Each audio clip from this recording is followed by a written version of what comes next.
Details to me are that's where it's all at. I have one of my early promotions was attend to detail, and it just is just a different way of saying it, but it's the little things. And one of the things I hear back all the time from my customers in $1 Million Collar is I just feel more confident. I feel so put together, and it's like, you found the Real Estate Law Podcast, because real estate is more than just pretty pictures, and law goes well beyond the paperwork and courtroom arguments. If you're a real estate professional or looking to build real estate expertise, then welcome to the conversation and discover more at realestatelawpodcast.com. Welcome to another episode of the Real Estate Law Podcast. I'm so excited that you've joined us today because we have an amazing guest. He is, I'm going to call you a serial entrepreneur, Rob, because you seem like you're always working on something new, and you could tell us about a bunch of your different projects right here. But the great thing about Rob, this is Rob Kessler, who we're about to talk to, is that he started earlier on in real estate and commercial real estate, and that has really helped springboard him into a number of different endeavors that he's working on right now. And we'll get into all of those and how real estate really had set him on that path. We're also here with Rory Gill, who is an attorney, broker, next to Untitled Town here in Boston, and Urban Village Legal. Hi, Rory. Hi, Jason. Yeah, I only have two businesses, so I don't know what I'm going to offer today. I feel so light on my commitments. Yeah, I know. I think, Rob, you have 74 businesses. Is that right? 74. Yeah, I think 74 is where we're at. We're eventually going to get down to talking about $1 Million Collar, which, we're completely embarrassed that we don't have those in our collars right now. I watch a number of videos about $1 Million Collar because when we booked this interview with you a couple of weeks ago, I was showing Rory some of the videos that I found. And I said, oh, okay, I get this now. Like, you take the stitching out, you put this in the collar, you get the button undone. It's exactly what you look like right now. If you're watching this on YouTube, I'm guessing that shirt has $1 Million Collar in it, right? It does, and it's actually one of our first rounds of our own shirt. We tried making our own shirt called Go Tieless. So it's the first shirt designed to be worn without a tie. So the quick synopsis of $1 Million Collar is, think collar stay, except 9 inches long, and it goes down the front of your shirt where the buttons and the holes are. So when you go without a tie, which 90% of men do most of the time, it's going to look great all day long, especially when you throw a jacket on. You know how it always gets kind of like caught under the lapel. So you can see that photo from my wedding is where this all came from. A brand new, freshly pressed shirt. That picture was taken before I even said I do in Jamaica. And I came home from that trip, and it's like, I got to do something about this because I hated wearing ties, and every other solution just was some kind of kitschy collar stay. And I figured that had been fixed a long time ago. And to me, the problem was the front of the shirt. That's what's collapsing under the weight of the collar. So it's basically a collar support, and it's the first of its kind in the world. So that's where we're at. The placard, the plaque? Yeah, so this part of the shirt's called the placket. It's an opening that makes it accessible to put on clothing. But nobody knows what a placket is if you're outside of the clothing industry. So that's why we went with $1 Million Collar as opposed to perfect placket or something like that. So I only know what that is because I did my homework and watched some videos. You're one of the 3% that knows what that is. Well, you've educated me, Rob. Let's start a little bit from the beginning to figure out how you got to $1 Million Collar. And really funny social media also. I think you're always highlighting celebrities that don't have them and should have them. Placketitis, or is that what you call it? Placketitis. Yeah, my wife came up with that pretty early on. We're like, you need it to sound like a disease that's curable.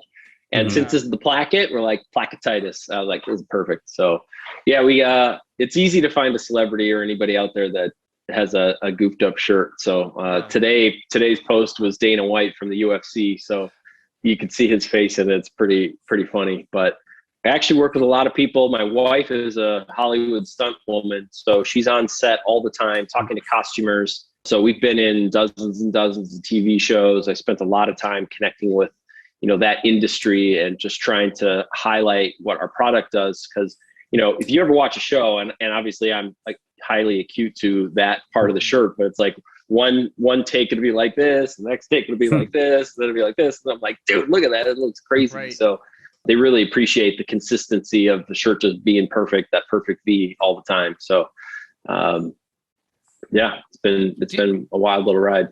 Do you ever look back at like the past, I don't know how many years you've been working, decades, and say, geez, I never thought I'd get to here. I mean, where you are now, versus years ago? You're like, how, because we're all writing our story, right? Who knows where we're going to be 5-10 years from now? We could write it down, but life might take us on a different turn. I was reading up about your background, and it seems like you started with some commercial real estate properties in the Midwest. And I'm guessing that when you were operating those, you probably weren't thinking toward a $1 million collar idea, or maybe you were.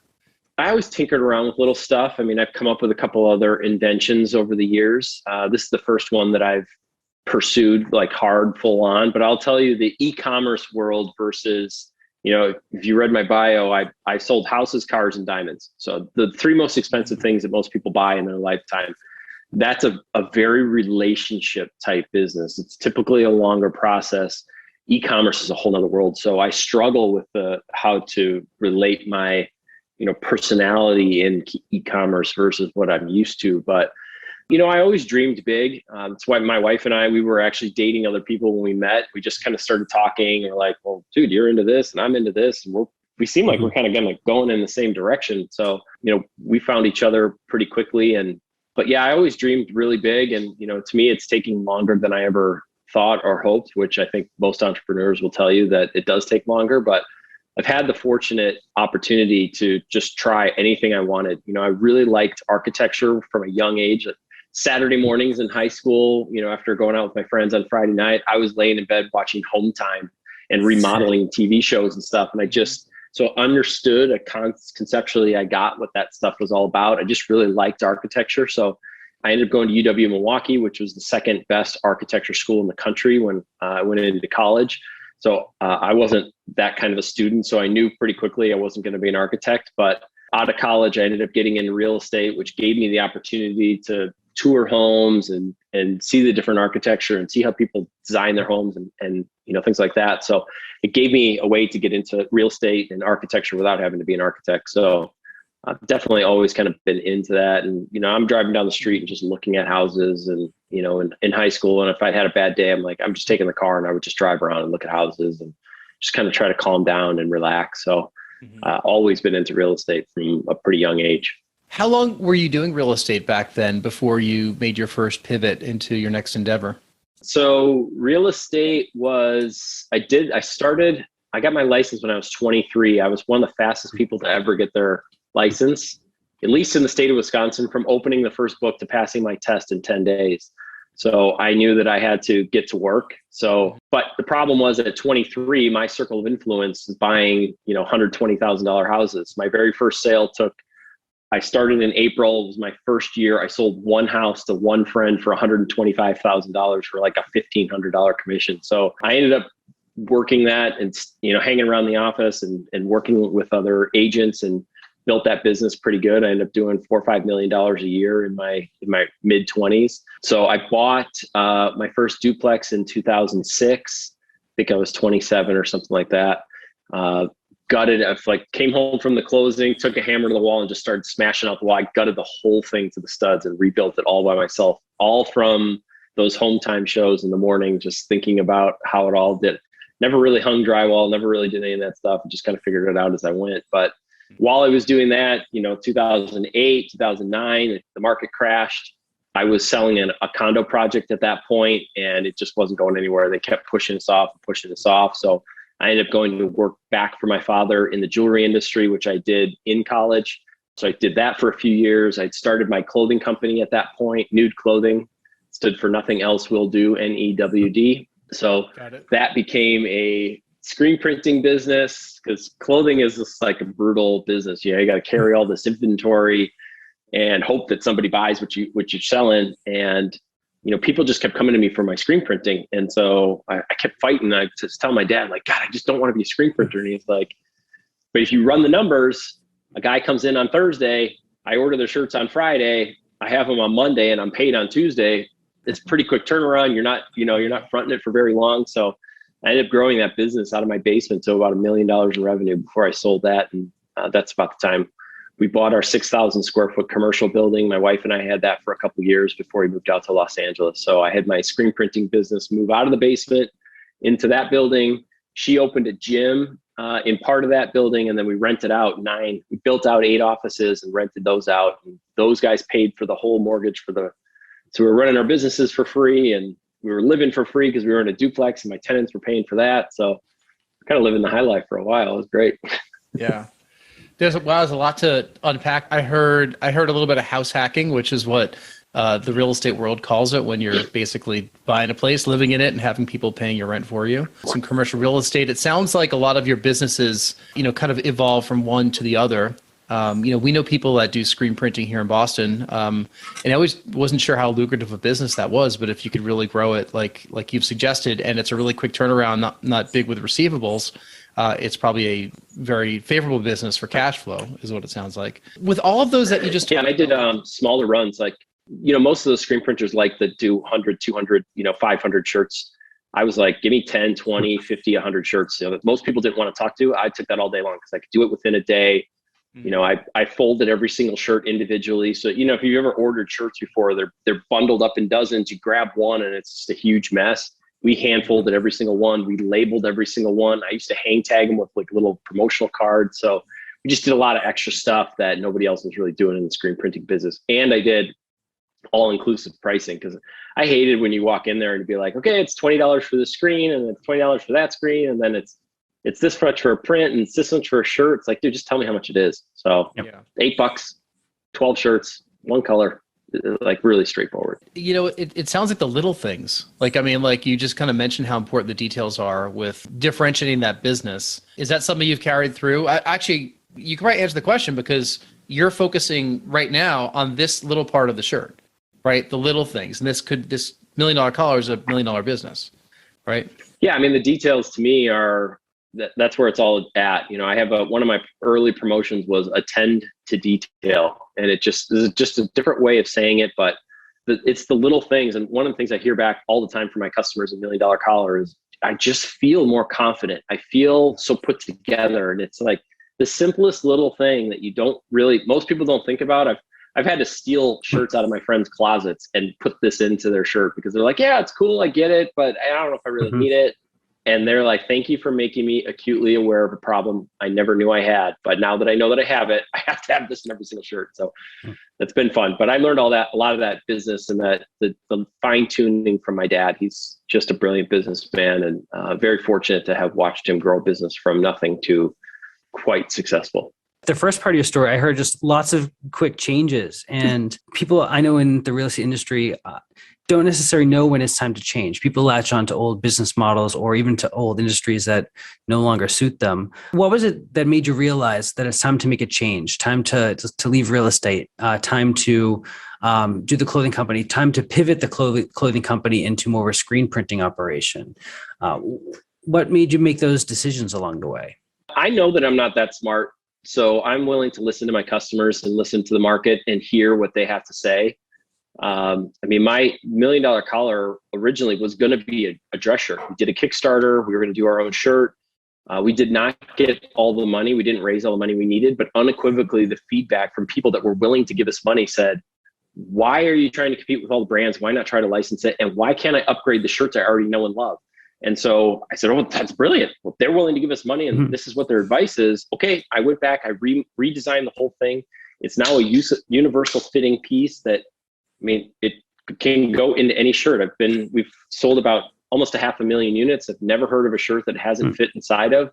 And so any shirt in your closet can be upgraded. So I'm just willing to listen. And especially the person that's willing to put up money. If you talk to your friends, they'll give you some good advice, but unless they put their money up there, then to me, it's not really all that worth it. So, the market, real estate market kind of pushed me out in 2008 between the condo project and just overall dying, the way that the market was. So fortunately, the timing worked out with my dad's company. So I went back there for a couple of years, but him and I started butting heads a little bit. I'm like, look, I need new challenges. I'm top salesperson in the store. I'm top salesperson in this area. Like, I need something more. And there just wasn't more for me. And so, him and I decided that we'd rather be a good family than have anything happen within the business. So I went and focused solely on the screen printing business and, was able to kind of take that and go and run with it. So I feel like I've been fortunate. I never like to say that I'm lucky, but, I work my butt off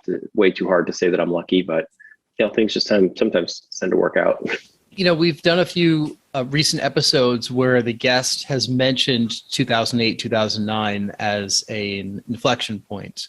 And I'm old enough to remember it. Rory's old enough to remember it. We all kind of have our story around that time. Some people who listen to this podcast are younger, so they're in their 20s, and they probably don't remember what it was like to go through that period. And you had a business change. Rory was coming out of law school. I had a couple job losses during that time. They were brief, but it was like, I'm the kind of person that was never between jobs in my life, and never have been since. So it was a very strange, jarring time. The real estate market took a massive dive in a lot of neighborhoods around the country. And, I think that a lot of people that came out from that, are now the ones that are super successful with whatever path they decided to take, because it's like a forest fire, right? It burns the whole forest down, but then more trees will eventually grow right out of that forest fire. So a lot of the ideas that are happening right now, 10, 11, 12 years after a huge economic crisis started because people were forced to make a change. And, it's a common theme that we've had as with guests on our podcast recently. Everybody made a change around that time. And maybe one thing I should say, if you are younger listening to this, is we could be in that same time right now with COVID. We don't know. There's been some people have been wildly successful as a result of COVID or despite COVID. And some it's been very economically challenging the past couple of years. But I do know that it's a big shock to the system, just like 08, 09, very different though. This is a health crisis versus an economic crisis. But, it sounds as though after that happened is where a lot of what you're doing now emanated from that, right? Did you meet your wife after that and you started these businesses after that time?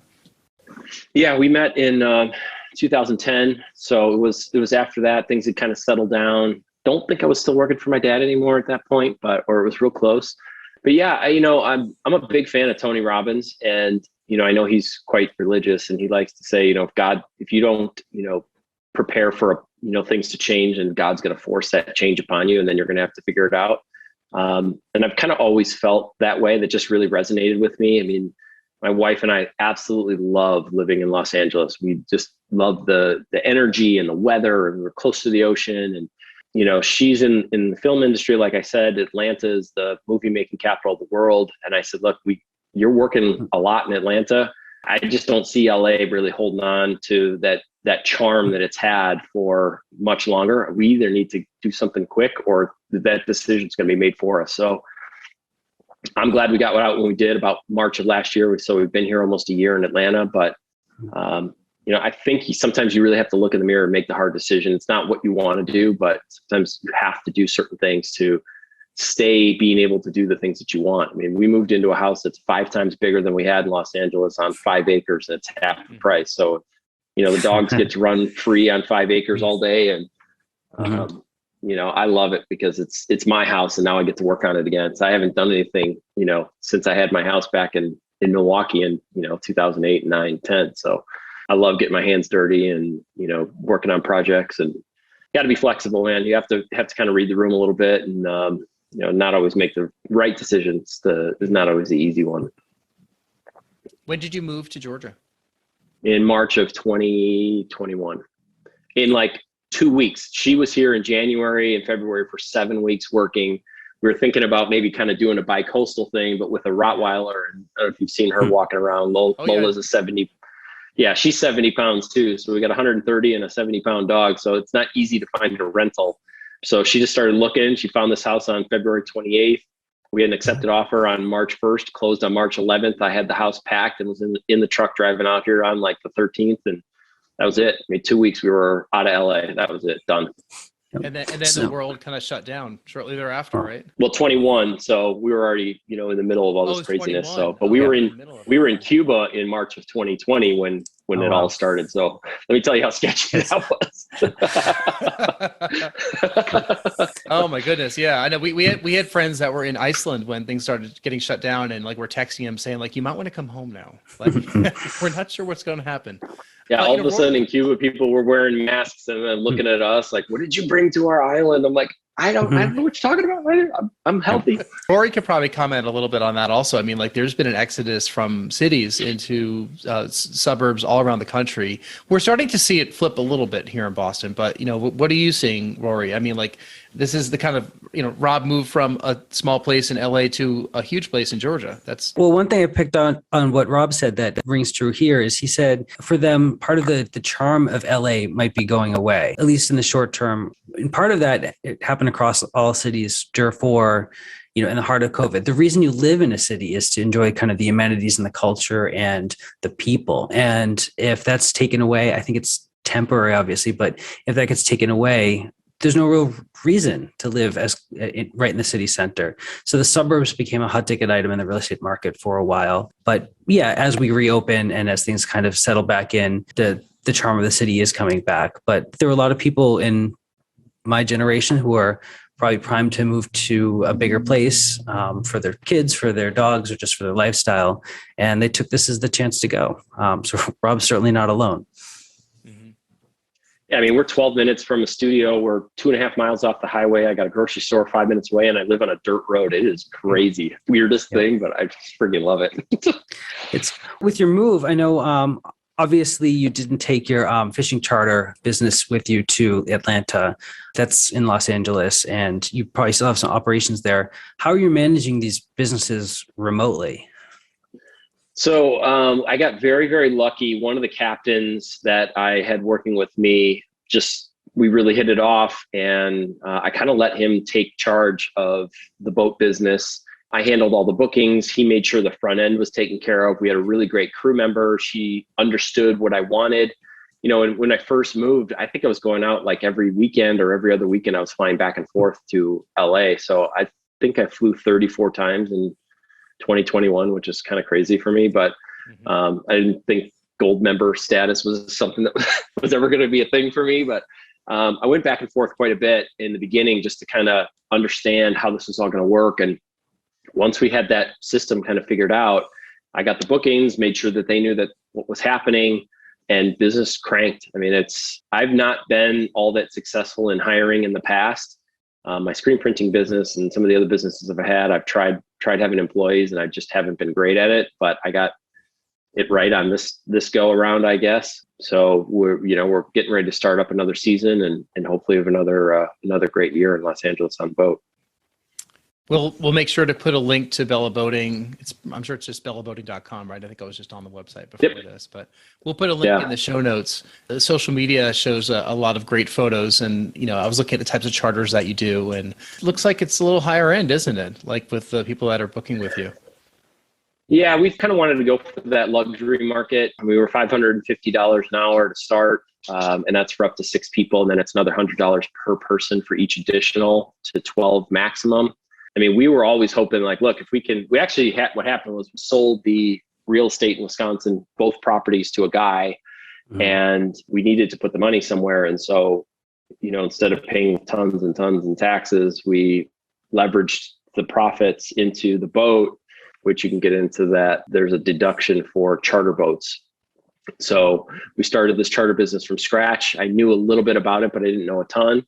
I got my captain's license. We got the business cranking. We've been doing it for about 3.5 years now, and it's ridiculous, the business that we built. I mean, it's, you got a town, LA, of 15, 18 million people that are within driving distance, plus used to be a huge tourist town. So we had tons of tourism coming. I mean, we have 4 Seasons and a bunch of great high-end hotels that use this as references.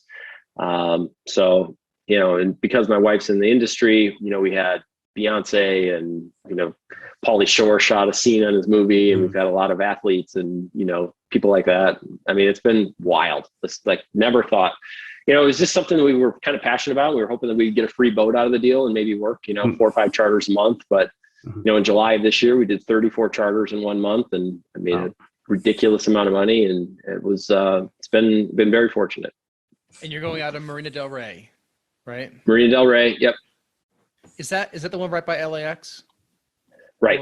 Yep. It is. So LAX, the other one there's a smaller one that's near is Redondo. It's called King Harbor, but I actually called them and they laughed when I asked about a 50-foot slip.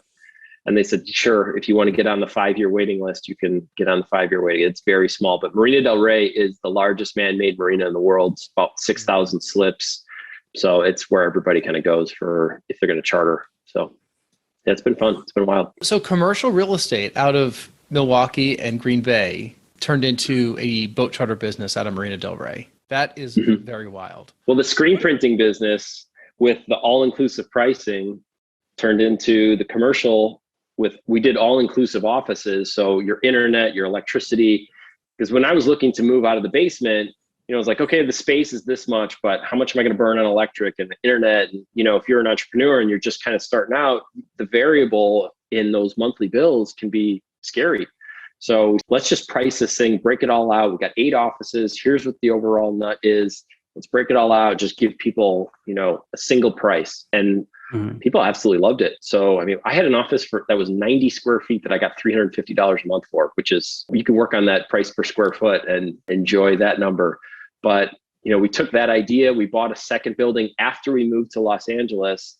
I was just kind of like, look, I want to stay on top of my numbers. I want to continue to understand the real estate industry. So I was looking around at properties, commercial properties in Wisconsin. I found a building 2 miles down the road from my in-laws up in Green Bay, 16,000 square feet with 22 offices that it was a foreclosure that I ended up buying for like 160 grand. So we put 125 into remodeling it, filled the thing up. And that was, by the time we sold both those buildings, we had only owned that second one for 13 months and sold it for 3.5 times what we paid for it in 13 months. So I love that aspect of finding something. Like I could drive by an old warehouse, be like, I could see some really cool potential in that. And that's kind of the architecture side of me, I guess. But saw this building sight unseen. I never saw it until the day of closing. And I was like, oh my God, what did I buy? But it ended up working out. Would you ever consider doing that again? Yeah, I've really enjoyed that business. I love learning about real estate. My wife, one of her girlfriends was just here. Her husband owns about almost 2 million square feet of industrial space. So I'm learning a little bit about that business or that part of the business. So I definitely want to get back into, owning some real estate and having more of that residual like income instead of everything that we work so hard for. So starting to do the research again, starting to look around, and, there's a lot of opportunity here in Atlanta, especially with the movie industry. So really excited about what the future has. What types of new investments do you think you're looking at? Are they local in Atlanta, or are they going to be another market? Is there a niche that you're looking at, like commercial or warehouse or short-term rentals, or what's the itch you have? I've got a few friends that are in the Airbnbs and they say a lot of good things. It makes me a little bit nervous, but I also like the fact that it's established enough that, most of the systems are in place at this point. So for a new Airbnb owner today to just walk in and say, okay, well, the cleaning is taken care of, the maintenance, like all those systems are already in place and all the bookings. So I like that about Airbnb. Not a fan of, never really had a lot of residential other than my duplex. I loved our commercial buildings because you'd have, 2 or 3 bathrooms and 9 offices and just not a lot of plumbing to deal with. So I've liked that. My buddy just ran into I met a guy that owns 21 mobile home parks. And he is talking about, selling his Ferrari, and then he got a Lamborghini, and then somebody wanted his Lamborghini. They paid him 50 grand more than his Lamborghini was worth. So I don't mind that world either. I don't really care what it is, so I love learning about it, love learning new things. I always loved getting a new job because it was just like, overload of got to learn how to do this and this system and that and figure that out. And so, looking at different aspects of the market for sure. We have a few episodes about short-term rentals. This part of the Real Estate Law podcast. We interviewed Natalie Palmer. She's a great Airbnb super host. That she actually is, I don't know what she does on the side for Airbnb. Like she kind of welcomes new hosts on, but I followed her on Instagram and we just got talking, and she runs a couple properties out at Big Bear Lake in California. Is that right? Did I get that right, Rory? Big Bear? Big Bear, yeah. Big Bear, yeah. And, it's all about building systems. We shared a bunch of war stories. She's great. And like we were able to kind of commiserate on the fact that we have a couple Airbnbs ourselves, and one is in a very touristy area and one is very off the beaten path, and they both do well for different reasons. And there's a couple short list of things that you could do with Airbnbs that, will lead to success. And you could do them anywhere pretty much, but you just have to watch local regulations, because if a town bands together and decides to ban them, then you're SOL. Yeah, I mean, I would never buy one that was in like a condo building for that exact reason, because you only need that HOA within a condo building to say you're done, and then you're screwed. So that makes me a little bit nervous, but learning about this industrial space has been crazy. I mean, what this guy does and how he manages it, it's like, oh, okay. I mean, I just never understood it. So it just never was a thing for me. But over 20 years, he's accumulated almost 2 million square feet. So I'm like, what do you do for a living? Because I walk to the mailbox and pick up rent money. Pick up my checks. Yeah. And raise my daughter. Well, Rob, you have your fingers in so many different businesses right now. And before we head to our final wrap up, I do want to talk about $1 Million Collar in a little more depth, because is that where you're putting a lot of your time right now? Is that the big, I mean, I see collars behind your right shoulder. So I bet you that's something that a lot of people that are listening would love to hear more about.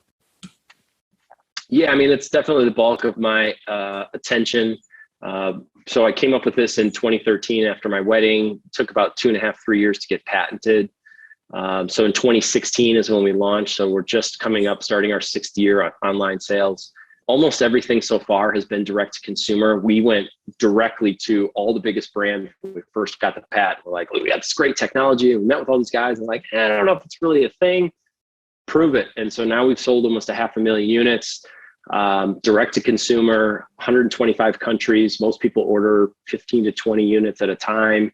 And so, the focus now that we've got 500,000 units, I think it's a pretty strong number. It's really hitting these factories and really hitting the big brands and saying, look, how do we get this into a shirt? We were really close right before COVID hit in October of 2019.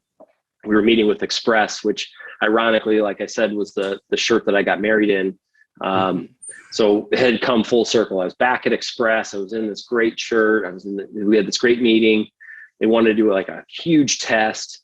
And then it came out that Lex Wexler was like the main guy that funded Jeffrey Epstein, and one of their other brands, Victoria's Secret, needed some help. And then COVID hit. It was just like the perfect whirlwind of perfect storm of 3 terrible things. So we're still in touch with those guys and just talking to a lot of brands. We're working with a couple other people overseas to try to just get into the factories and make this a real option.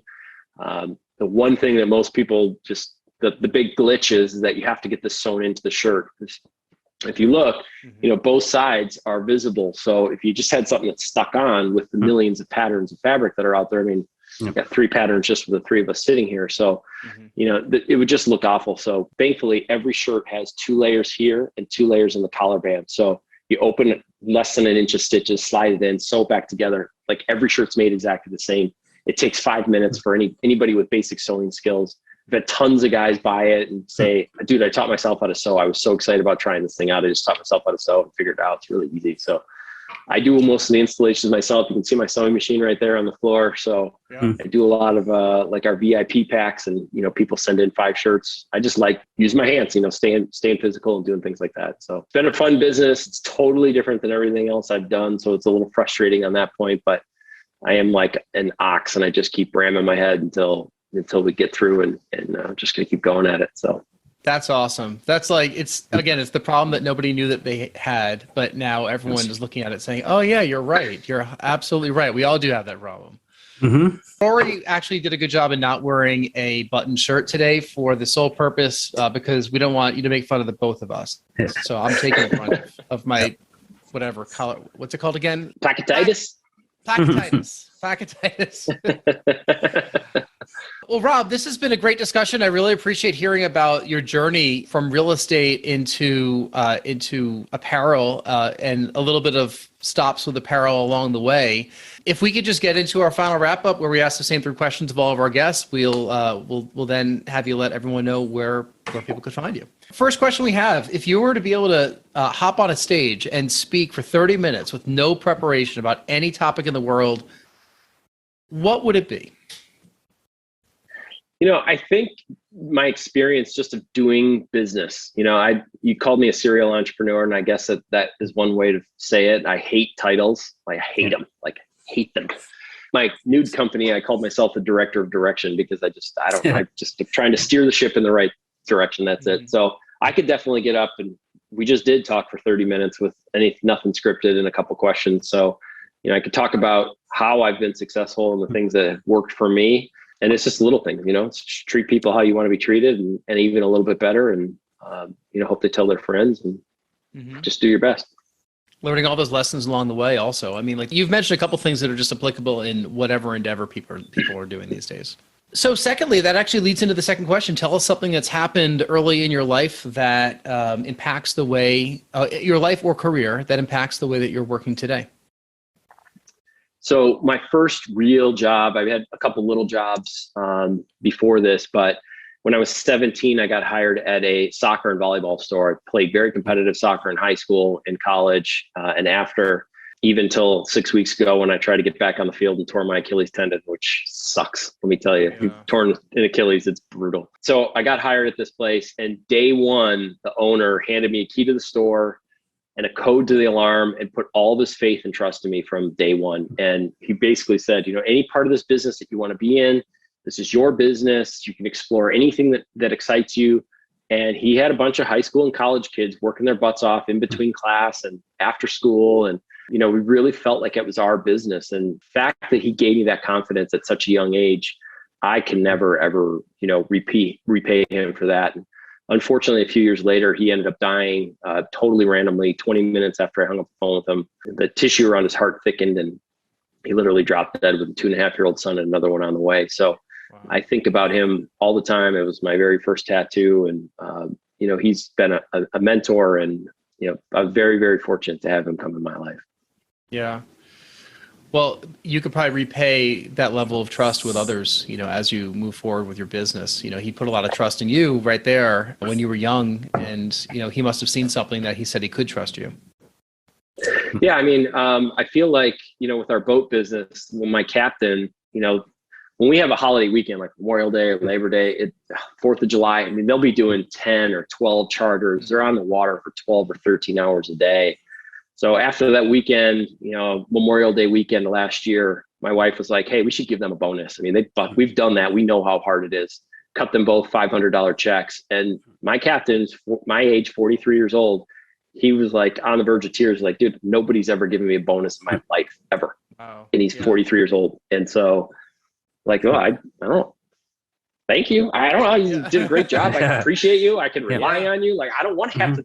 He's like constantly texting me, hey, I'm doing this, I'm doing that. I'm like, dude, I have you doing this because I don't care. I don't want to hear about it. Like, I trust you. Go for it. Knock it out. Like, you don't have to put in time off for me. Like, just tell me you're not gonna be around. We'll work it out. So it's a totally different world that he's working with me versus his normal day job. So treat your people well is a great lesson there. With our Airbnbs, the people that clean are instrumental to our success. So, we respond quickly, we pay immediately, we treat them very, very well. He's so important to your operations out there. $500 is, it went far. He'll remember that forever.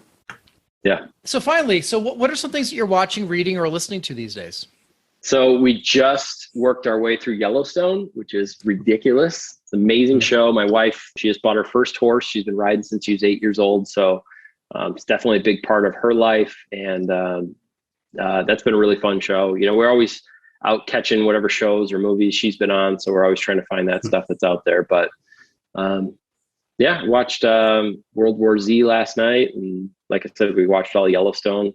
We're actually catching up on Walking Dead because she works on that quite a bit. So she doubles Jenna Elfman and Fear the Walking Dead. So we'll watch that at some point, I'm sure. So fell off the Walking Dead train, but I loved it the first few seasons. I mean, and then things that we have an almost 3-year-old right now. So like we don't really watch many serialized shows anymore because we fall asleep. Walking Dead, I mean, it was such like must-see TV immediately. It's still a great show. I'm not up to date, unfortunately. Yeah, I think we're in season 3 or 4 or something like that. So we like to wait until it's over so we can just binge it. And, Breaking Bad, we're watching till like 2:30, 3 in the morning. We're like, all right, one more episode. We're going to bed. Those two shows. I mean, I used to work with Comcast, which is, a big cable company, internet company, NBC Universal. Comcast owns NBC Universal.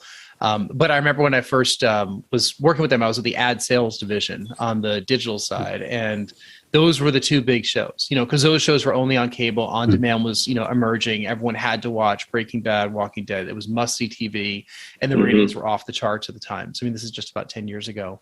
Your wife is a stunt woman, right? So Yep. she's been on, you said Fear the Walking Dead or both of those? Both. She's actually going back to work on The Walking Dead, I think, next week. It's filmed here in Atlanta, and but Fear the Walking Dead films in Austin. But she doubles Jenna on Fear. So Jenna and her really great relationship. There's times that like Jenna will turn around and be like, dude, that is freaky, man. I'm like looking in a mirror. Has she been zombified? Zombified? Oh yeah, she's been a zombie. Yeah. Oh yeah. That is here in the humidity with all that makeup and prosthetics.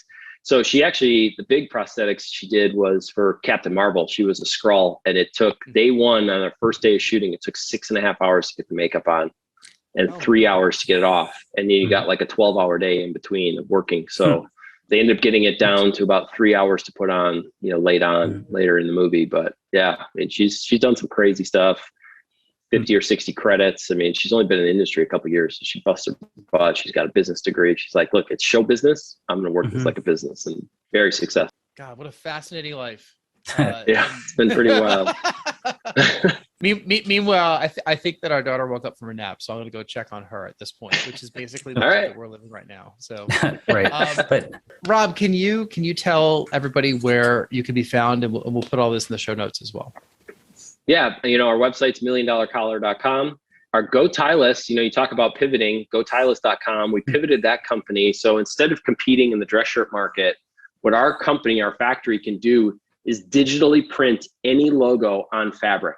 So instead of getting a shirt and embroidering your logo left chest and looking like a trade show shirt, all this contrast in these shirts can have any logo in any color for your company. So you got really, really, we call them the classiest logoed shirts ever made. And so it's a 50 shirt minimum order, but if you've got a business that you want to have really great looking shirts with $1 million collar built in, you want your crew to look great, or you want to give them away to clients, those are amazing. Our Go Tieless shirts are amazing. So we've got that. We have all the Instagram and Facebook handles for both of those companies. And I'm on LinkedIn at Rob Kessler, I'm the third, Rob Kessler the third. Well, Rob Kessler the third, we'll put links to all those in the show notes so everybody can go buy lots of $1 million collars and Go Tieless shirts for their 50 or more shirt orders. Yes. Appreciate it.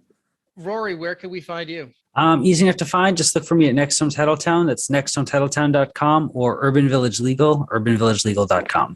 And for some reason, if people want to talk to me, they could reach me at jason@nexthometitletown.com, and I'm happy to respond. I will. So, Rob, thank you so much. We really appreciate your telling your story, your journey, telling us where you are today. It's very inspiring to hear, the path that you've taken and how you've worked from, a series of jobs into where you are today. We wish you the best and success. We can't wait to see your wife in more stunts for anything that's filming in Georgia. I'll go take a look and see what she looks like, just so I can be an eagle eye, and we'll watch for Fear the Walking Dead and see whenever Jenna Elfman does something that does not look like something she would do. I'm sure it was your wife, right? Yep. Check out lindarkessler.com is her website. You can see her reel and all the crazy stuff she's done. She's badass. I will do that. We will. Yeah. Proud hubby. Thank you so much. And for you, thanks for listening to the Real Estate Law Podcast. We hope that you've enjoyed this episode. If you have, if you can like and subscribe and comment and do all those things that podcast hosts ask for, it helps us all because then more people get to hear us. So signing off, my name is Jason Muth, and I appreciate your listening. Thank you. Thank you. This has been the Real Estate Law Podcast. Because real estate is more than just pretty pictures, and law goes well beyond the paperwork and courtroom arguments. We're powered by Next Home Titletown, Greater Boston's progressive real estate brokerage. More at nexthometitletown.com. And Urban Village Legal, Massachusetts Real Estate Counsel, serving savvy property owners, lenders, and investors. More at urbanvillagelegal.com. Today's conversation was not legal advice, but we hope you found it entertaining and informative. Discover more at realestatelawpodcast.com. Thank you for listening.